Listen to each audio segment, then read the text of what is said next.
Hello students, welcome to Geeta's biology. आणि आजच्या या टॉपिकमध्ये आपण बोलणार आहोत DNA रिप्लिकेशनवर.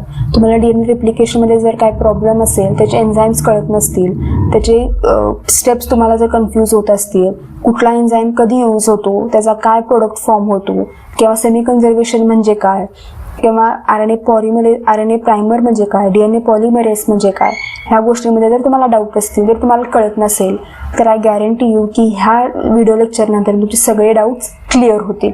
त्यामुळं हा व्हिडिओ लेक्चर शेवटपर्यंत नक्की बघा. पहिला आपण काय बघणार आहे की DNA रिप्लिकेशन म्हणजे काय. रिप्लिकेशन म्हणजे काय, एकाचे दोन होणं, म्हणजे एका गोष्टीपासून त्याच्या दोन गोष्टींमध्ये कन्व्हर्जन होणं, त्याला आपण काय म्हणतो, DNA रिप्लिकेशन असं किंवा रिप्लिकेशन असं म्हणतो. आपण इथं काय शिकायला लागलोय, DNA बद्दल शिकायला लागलोय, म्हणून आपण याला काय नाव दिलं, DNA रिप्लिकेशन. एका DNA पासून त्याचे दोन DNA मध्ये काय झालंय, कन्व्हर्जन झालंय. आणि हे कोण करतंय, DNA स्वतःच करतंय. त्यामुळे DNA रिप्लिकेट्स इटसेल्फ म्हणजे ते स्वतःच करायला लागल्या. त्याच्यानंतर तो काय करतो, दोन आयडेंटिकल कॉपीज तयार करतो, जेणेकरून जो पहिला DNA फॉर्म झालाय त्याच्यापासून हे जे दोन DNA फॉर्म होणार आहेत ते सेमच असणार आहे. असं नाही आहे की ह्याच्यात एक कॉम्पोजिशन वेगळं आहे, ह्यांचं कॉम्पोजिशन वेगळं आहे. नाही, या सगळ्यांचं कॉम्पोजिशन काय असणार आहे, सेमच असणार आहे. म्हणून त्याला आपण आयडेंटिकल, एक सारखं नाव दिलंय. त्याच्यानंतर हे कधी होतंय, एस फेज मध्ये होतंय. तुम्ही जर बघितलं असाल, तुम्हाला 11वीला एक टॉपिक होता सेल डिव्हिजन, त्यात इंटरफेज असं काहीतरी नाव ऐकलं होतं आपण. इंटरफेज कसं आहे, 3 ह्याच्यात डिवाइड झालेला आहे. पहिला म्हणजे G1 फेज, त्याच्यानंतर आपला येतो S फेज, त्याच्यानंतर येतो G2 फेज. या S फेज मध्ये काय होतो, DNA एकाचे दोन मध्ये कन्वर्ट होतो. S फेज, S म्हणजेच काय, सिंथेसिस, काहीतरी तयार होतंय. काय तयार होतंय, DNA तयार होतोय. तयार होतो म्हणजे काय होतोय, नवीन तयार होतोय का, नाही. जो ऑलरेडी DNA होता त्याचे एकाचे दोन कुठं होतात, ह्या S फेज मध्ये होतात. त्याच्यानंतर आपण काय बघणार आहे आता, सेमी कन्झर्वेटिव्ह मॉडेल. कन्झर्वेटिव्ह म्हणजे काय, ह्या शब्दाचा अर्थ म्हणजे काय, जपून ठेवणे. तुम्ही बघितलं असेल तुमच्या आजीने, मम्मीने किंवा आत्याने वगैरे अशा खूप गोष्टी जपून ठेवलेल्या असतात. आपण दसऱ्याला वगैरे झाडायला काढतो, तुम्ही असं खूप बघितलं असेल, खूप गोष्टी जपून ठेवलेल्या असतात. ते जपून ठेवणं म्हणजे काय, कन्झर्व करणं. त्याला इंग्लिशमध्येच काय म्हणतात, कन्झर्व करणं. मी कन्झर्व केल्यात गोष्टी, मी जपून ठेवल्यात म्हणजेच काय, मी कन्झर्व केलं. मग आता DNA तुम्ही जर बघायला गेला तर हा DNA काय करतोय, आपल्याला जे जपून ठेवलं होतं ते काय करतोय, त्याच्या पुढच्या पिढीला पास ऑन करतोय. बघा हा जो ब्लू दिसतोय ना तुम्हाला लाईन, बघा हे तुम्हाला जी ब्लू लाईन दिसते ना, ही पास ऑन झाली आहे, त्याच्या पुढच्या जनरेशनला गेली आहे की नाही.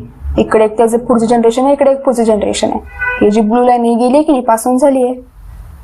त्यामुळे आपण काय म्हणतोय, कन्झर्व केलं. त्यांना आपण जे जपून ठेवलं होतं तर त्याने पुढं कुठं दिलं, त्यांचं दोन्ही जनरेशन्सना देऊन टाकलं.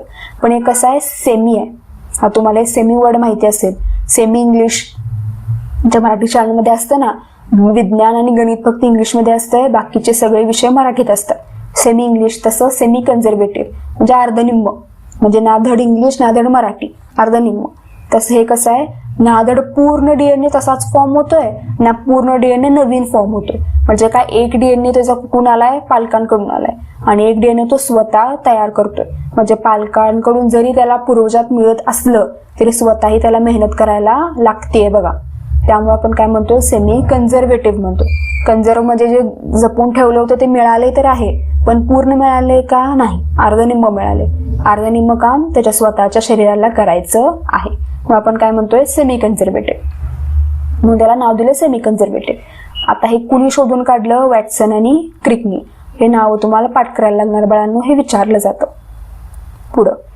इचनी, आता मी काय सांगितलं, न्यू DNA स्ट्रँड कसा असणार आहे, एक पॅरेंटल असणार आहे. हा जो निळा दिसतोय ना, हा निळा काय आहे, पॅरेंटल स्ट्रँड आहे.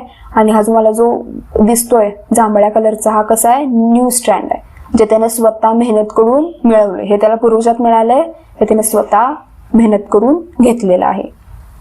पुढं ह्याच्यामुळे काय होतंय, जेनेटिक स्टॅबिलिटी राहते. म्हणजे पूर्ण पॅरेंटल मिळालंय म्हणून तो पूर्ण उत्ताना पण होत नाही, आणि सगळं स्वतःलाच करायला लागतंय म्हणून डिप्रेशनमध्ये पण जात नाही. स्टेबल असतोय तो. पूर्वजांकडून पण मिळालंय, आईबाबांकडनं पण मिळालंय, आणि मी स्वतः करून पण मिळवलंय, त्यामुळे तो स्टेबल असतोय. आता मी तुम्हाला तुमचं सांगितलं, आता DNA बद्दल ओळखूयात आपण. DNA बद्दल कसं असतं की एक तर त्याला पेरेंटकडनं मिळालंय, म्हणजे तुमचे जे गुण आहेत, तुमचे जे हावभाव आहे, तुमचं जे दिसणं आहे, तुम्हाला आईबाबांकडनं मिळायला लागले. पण पूर्णपणे मिळालंय का? नाही. आता DNA तुमचा पण सेम आहे, तुमच्या आईबाबांचा पण सेम आहे, तुमच्या सख्या बहीण भावांचा पण सेम आहे, पण तुम्ही दिसायला एकसारखे आहात का? नाही. तुमच्यात काहीतरी वेगळेपणा आहे ना, दिसण्यात वेगळेपणा आहे, विचार करण्यात वेगळेपणा आहे, स्वभावात वेगळेपणा आहे. हा वेगळेपणा कुठून येतो? ह्या नवीन स्टँडमुळे येतो. त्यामुळे कुठेतरी म्हणजे असं समतोल राहायला लागले ना, नवीन पण मिळायला लागले, जुनं पण आहे. जुन्यामुळे सगळंच एकसारखं नाहीये, नव्यामुळे सगळंच वेगवेगळं नाहीये. थोडंफार आईबाबांसारखं पण आहे आणि थोडंफार तुम्ही स्वतः तयार सुद्धा केलं. त्याच्यामुळे काय होते? स्टॅबिलिटी होते. जेनेटिक स्टॅबिलिटी पण त्याच्यामुळेच राहते. आय होप की तुम्हाला इथपर्यंत कळालं असेल. पुढे आपण काय करणार आहे आता? Activation of nucleotides. तुम्हाला हे जे दिसत आहेत हे काय आहेत?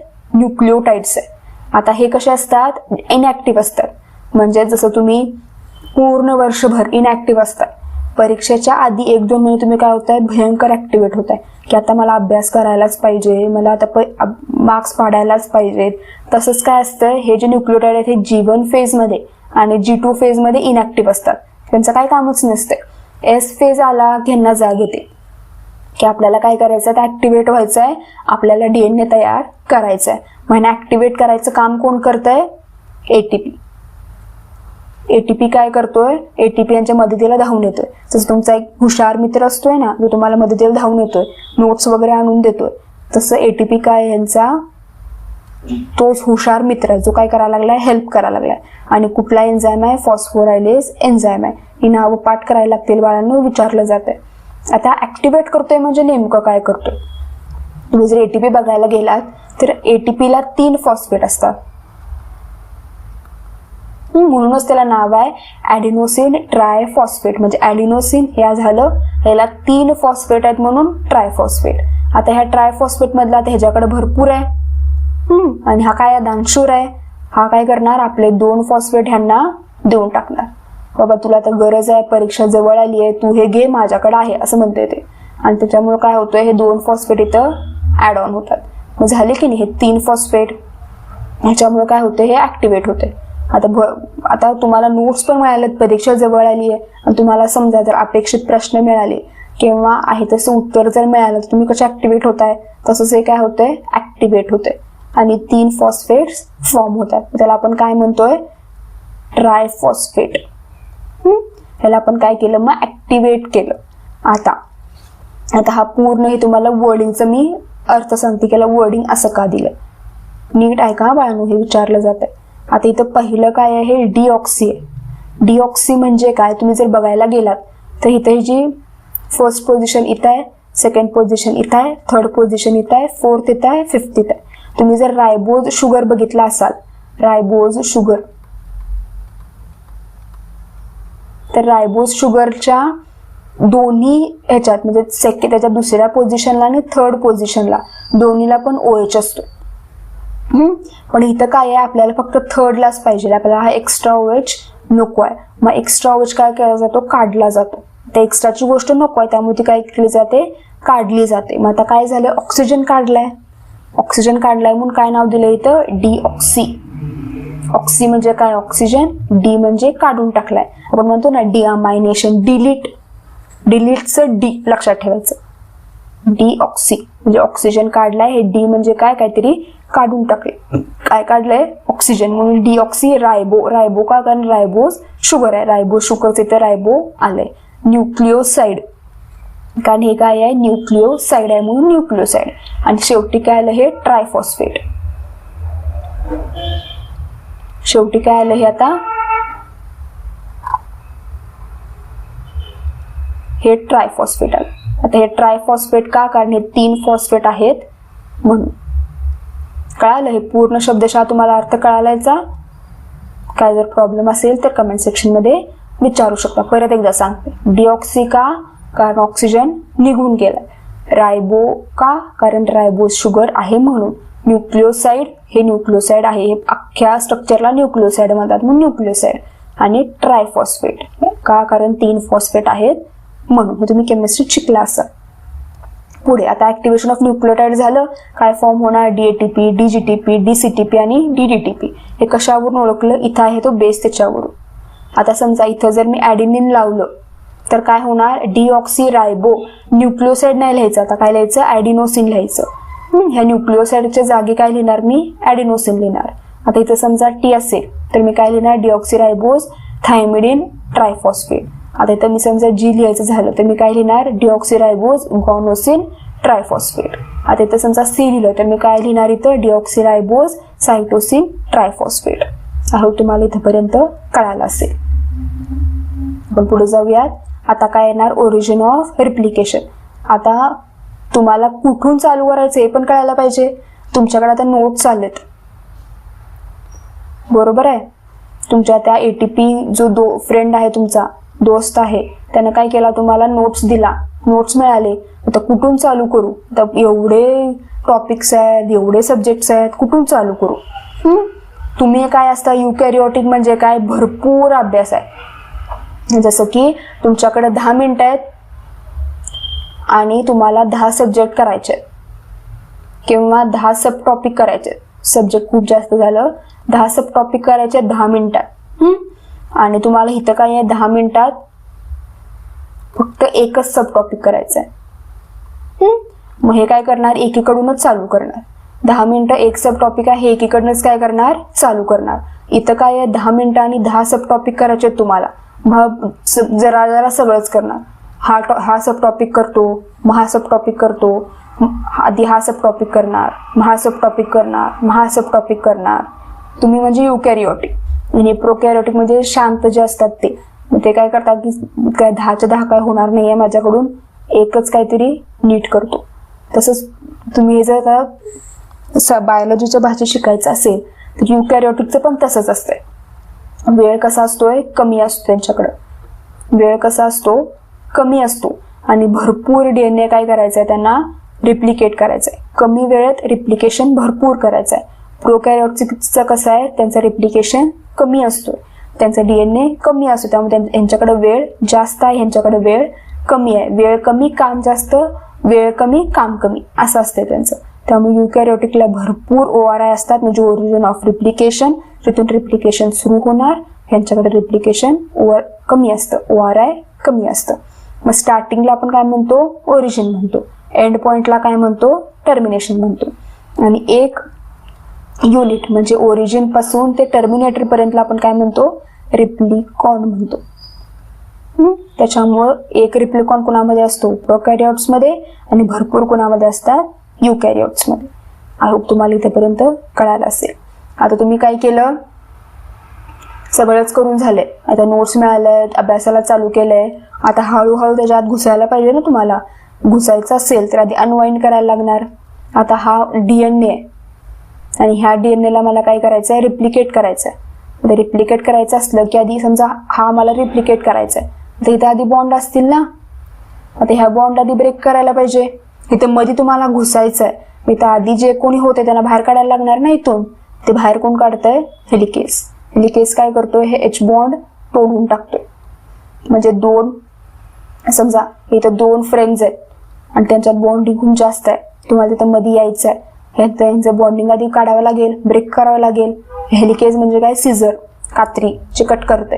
कोणाला कट करते, ह्या दोघांना कट करते आणि तिथं स्वतः जाऊन घुसतोय. हेलिकेज काय करणार, इकडे बघा, हा तुमचा डबल स्ट्रँडेड DNA. इथं त्यांचं काय केलं, त्यांना तोडून टाकलंय, वेगवेगळं करून टाकलंय. आणि वर आगीत तेल ओतणारं कोण, हे SSB, single stranded binding protein. हे ना तर एकत्र येऊच देत नाही. जोपर्यंत इथून नवीन स्ट्रँड तयार होत नाही तोपर्यंत हे एकत्र येऊ देत नाही, त्यांच्यात परत जुळवू देत नाही. त्यांच्यात जे काही मिसअंडरस्टँडिंग होतं ते तसंच कंटिन्यू ठेवतं. ते SSB असतं ना, आगीत तेल ओतणारे, SSB ते करते. हेलिकेजने काय केलं, 2 फ्रेंड्समध्ये भांडणं लावली, त्यांना वेगळं केलं. आणि ते SSB काय करायला लागले, त्या दोघा मित्रांना, त्या दोघा मैत्रिणींना काय करायला लागले, परत साईडलाच ठेवायला लागले. तिनं असं केलं बघ, त्यानं तसं केलं बघ, अशी भांडणं लावत बसले ते. त्याच्यानंतर ना ह्याच्यामुळं काय होतंय, वाय शेप रिप्लिकेशन फॉर्क तयार होतोय. म्हणजे हा DNA असा होता, ह्याच्यात काय झालं, ब्रेक झालं, त्याच्यामुळे असे 2 सेपरेट झाले. आणि इथं कोण आहेत, SSB प्रोटीन्स आहेत. त्याच्यामुळे वाय शेप दिसतो का तुम्हाला, म्हणून त्याला काय म्हणतात, वाय शेप रिप्लिकेशन फॉर्क. आता हे SSB प्रोटीन्स काय करायला लागले, त्यांना साईडलाच ठेवायला लागले. त्याच्यानंतर ह्याच्यामुळं काय होतं, इथं जसं असतं ना की तुमचा समजा ग्रुप असेल, 10 जणांचा ग्रुप असेल, त्यातल्या दोघांमध्ये जरी भांडणं झाली तर या दोघांमुळे बाकीचे जे 8 जण आहेत त्यांना सुद्धा प्रॉब्लेम होतो. ह्याचं ऐकायचं का त्याचं ऐकायचं, ह्यांच्यात पण भांडणं व्हायला लागतात. तसंच ह्या DNA मध्ये पण होतंय. हे दोघं वेगळं झाल्यामुळे किंवा ह्यांच्यात प्रॉब्लेम्स आल्यामुळे इथला जो तुमचा DNA आहे तो पण प्रेशरमध्ये येतो, त्याच्यात पण प्रेशर यायला चालू होतं आणि काय होतं की ह्यांच्यात पण ब्रेक येतो. मग म्हणजे हा DNA काय होणार, ब्रेक होणार, जे होऊन चालणार नाही. तो ब्रेक होऊ नये, त्यांच्यात प्रॉब्लेम्स येऊ नयेत म्हणून कोण येत आहे, DNA गायरेस. मग एक जो तुमचा शाणा मित्र असतो ना, तो काय करतो, हे दोघं तर भांडलेत, तुम्ही तर नीट राहा, तुम्ही तर शांत राहा, तुमच्यात पण जर भांडणं व्हायला लागली तर कसं होणार, ग्रुप कसा चालणार. DNA गायरेस काय करते, शांतता दूत. म्हणजे दोघं भांडणांमध्ये काय करतो, सिन्स्पायर करतोय कोण, DNA गायरेस. त्याच्यानंतर आता सगळं झालं, आता नवीन स्टँड तयार व्हायला पाहिजेत, ओके नाही. हे नवीन स्टँड आता कसे होणार, जुने जे असतात जे भांडून बसलेले हे 2, त्यांना काय म्हणणार आपण, टेम्पलेट म्हणणार. हे टेम्पलेट, आता ह्यांच्यावर काय होणार, नवीन स्टँड तयार होणार, म्हणजे ह्यांच्या जुळवाजुळव चालू होणार. कसं, आता ते कोण चालू करणार, DNA पॉलिमरेज स्वतःहून करत नाही. DNA पॉलिमरेज काय म्हणतंय, RNA प्रायमर आधी तू जा, आधी तू जरा बघ तिथं कंडिशन कशी आहे, काय आहे, मग मी येतो. त्यामुळे RNA प्रायमर काय करते, आधी पहिला आपण त्या भांडणात जाते आणि तो काय करतोय, स्वतः आधी तिथं बॉन्ड फॉर्म करतोय, या दोघांना थोडंसं शांत करतोय आणि मग कोण येते झेंडा लावायला, DNA पॉलिमरेज. आता हे DNA पॉलिमरेज काय करतोय, मग इथं DNA तयार करायला चालू करतोय. कळालं, भांडणं झाली, दोघे पण वेगवेगळे झाले, आता त्यांची भांडणं मिटवायची आहेत त्यांना. बाकीच्या 8 लोकांमधलं एक RNA प्रायमर काय होतोय, थांब मी जातो, माझा ऐकतील ते म्हणून ते नवीन स्टँड फॉर्म करायला तयार करतोय. त्याच्यानंतर कोण येतोय, DNA पॉलिमरेज. तो म्हणतोय थांब आता मी पुढं करतो, तू साईडला हो, ह्यांचं पुढं मी त्यांना आता सुरळीत नेतो. आता हे नेहमी होणार कशात, 5:3 डायरेक्शन मध्ये. 3:5 डायरेक्शन मध्ये कधी होत नाही. हा विचारला जाणारा प्रश्न आहे, तुम्हाला परीक्षेत नक्की येईल. आता लीडिंग आणि लॅगिंग स्ट्रँड. लीडिंग आणि लॅगिंग स्ट्रँड, जसं मी तुम्हाला सांगितलं की नेहमी 5:3 डायरेक्शन मध्येच काय होणार, DNA पॉलिमरेशन होणार, DNA सिंथेसिस होणार. मग आता हे प्रत्येक दोन्ही स्टँडवर तर होणार नाही, एका स्टँडवर कंटिन्यूज होणार, एका स्टँडवर मध्ये मध्ये अडकणार. मग त्याला आता कसं ओळखायचं, ओळखायची ट्रिक, हे जे लीडिंग स्टँड आहे ना, ह्याचं नेहमी जी दिशा आहे ती नेहमी ह्या तोंडाकडे असेल, म्हणजे जिथून ओपन झालंय, तिथून जे ओपन झालंय तिथं काय असणार आहे, त्या दिशेने हे चालत जाते.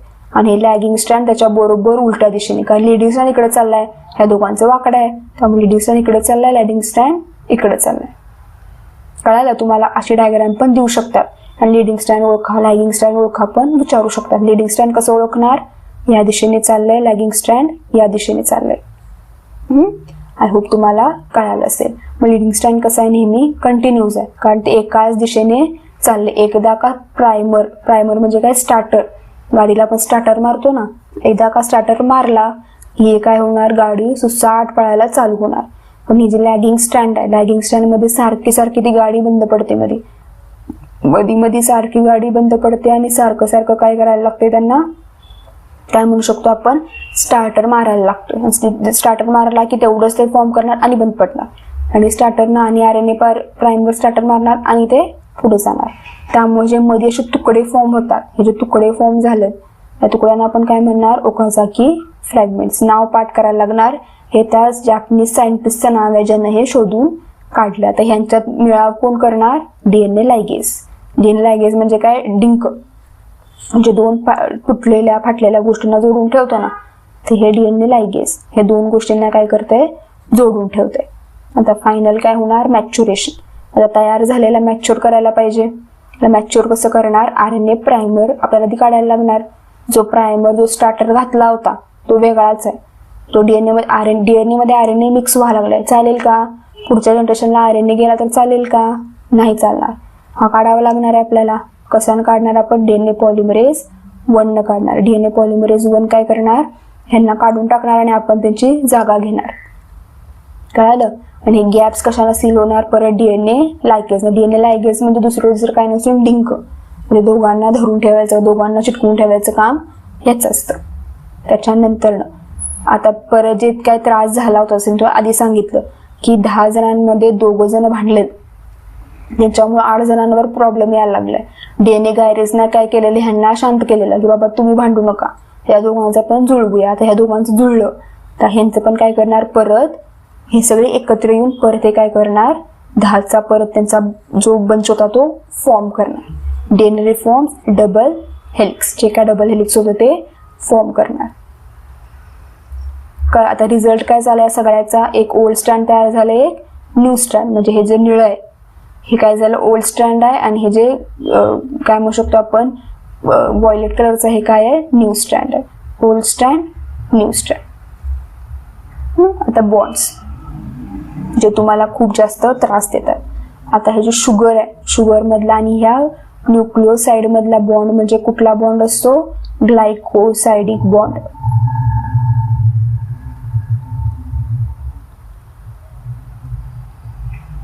खूप विचारला गेलेला प्रश्न आहे हा. ह्या दोन्हींमधला बॉन्ड कुठला, ग्लायकोसाइडिक बॉन्ड. आणि ह्या दोन्हींमधला बॉन्ड कुठला, फॉस्फोडायस्टर बॉन्ड. ह्याच्यावरून तुम्हाला काय विचारलं जातं, न्यूक्लिओसाइड म्हणजे काय सांगा. आता न्यूक्लिओसाइड म्हणजे काय असणार, इथे तुमची शुगर बरोबर, आणि काय असणार आहे हा तुमचा बेस, N2 बेस. फक्त ह्या दोघांनाच काय म्हटलं जात आहे, न्यूक्लिओसाइड. म्हणून इथे तुम्ही बघितलं असाल मी मागे जे काढली होती डायग्राम त्यात फक्त न्यूक्लिओसाइड लिहिलं होतं, न्यूक्लिओटाइड लिहिलं नव्हतं. शुगर आणि हे N2 बेस म्हणजे काय, न्यूक्लिओसाइड. आता काय येणार, न्यूक्लिओटाइड. हे न्यूक्लिओसाइड तसंच न्यूक्लिओटाइड. हे शुगर N2 बेस पण तसेच, पण ह्याच्यात ऍड कोण झालं, फॉस्फोडायस्टर बॉन्ड. आता लक्षात कसं ठेवणार, हे टी असे उभं टी कधी फॉर्म होणार, जेव्हा ही उभी लाईन किंवा ही उभा बॉन्ड तयार होणार तेव्हा. जेव्हा हा उभा बॉन्ड तयार होणार 2 गोष्टींमध्ये तेव्हा हा उभा बॉन्ड आपण लिहिताना पण काढायचा, न्यूक्लिओटाइड. कळालं. इथं नाहीये कारण इथं दोघांमध्ये पण आडवा बॉन्ड आहे, उभा बॉन्ड नाहीये. तिथे उभा बॉन्ड असेल तिथे काय लिहिणार तुम्ही, टाइड लिहिणार. शुगर N2 बेस आणि फॉस्फोर. न्यूक्लिओसाइड मध्ये फक्त शुगर आणि N2 बेस इथे दिलंय बघा. हे काय येणार, आता हे शुगर आहे, हा N2 बेस आहे, मिळून काय तयार झाला, न्यूक्लिओसाइड. आता इथं काय आहे, हा उभा आडवा, आपण म्हणू शकतो की उभा बॉन्ड आहे, याला आपण काय म्हणणार, टाइड, न्यूक्लिओटाइड. आय होप तुम्हाला कळालं असेल. आता तुम्ही रिकॅप म्हणजे शेवटी काय काय लक्षात ठेवणार ह्याच्यातून, कधी होतं, एस फेज मध्ये होतं. एन्झाईमची ऑर्डर म्हणजे पहिला कुठला एन्झाईम येतोय, हेलिकेज येतोय, त्याच्यानंतर पॉलिमरेज येतोय, त्याच्यानंतर मग लायगेज येतो, मग कुठला येतोय, गायरेज येतोय. लीडिंग स्ट्रँड कसा असतो, नेहमी कंटिन्यूस असतो. एकदा का स्टार्टर लावला की तो लावलाच, मग शेवटी डेस्टिनेशन होईपर्यंत गाडी चालतच राहणार. लॅगिंग कसं आहे, मध्ये मध्ये अडकते. गाडी थांबली की तुम्हाला काय करायला लागणार, त्याला स्टार्टर द्यावा लागणार कंपल्सरी. सेमी कन्झर्वेटिव्ह आहे म्हणजे काय, आई वडिलांकडनं तर मिळालेच पण त्याची स्वतःची मेहनत सुद्धा लागणार.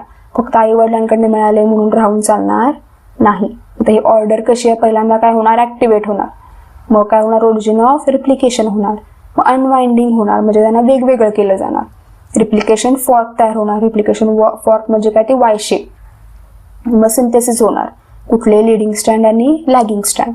मग ओकाजाकीचं मॅच्युरेशन होणार म्हणजे त्यांच्यातला RNA निघून जाणार आणि शेवटी 2 DNA फॉर्म होणार.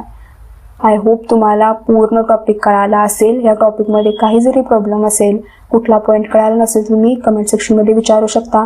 आणि तुम्हाला असं जर मराठीमध्ये एक्सप्लेनेशन हवं असेल तर नक्की या लेक्चरला लाईक करा आणि शेअर करा. जर तुम्ही लाईक केलं, शेअर केलं तर मला कळेल की तुम्हाला मराठीमध्ये सुद्धा हवं असेल आणि मला आणि असं मराठीत नवीन टॉपिक आणायला हेल्प मिळेल. त्यामुळे प्लीज लाईक करा, शेअर करा आणि सबस्क्राईब करा. मी आणि अशी मराठीत तुमच्यासाठी व्हिडिओज घेऊन येईन. थँक्यू.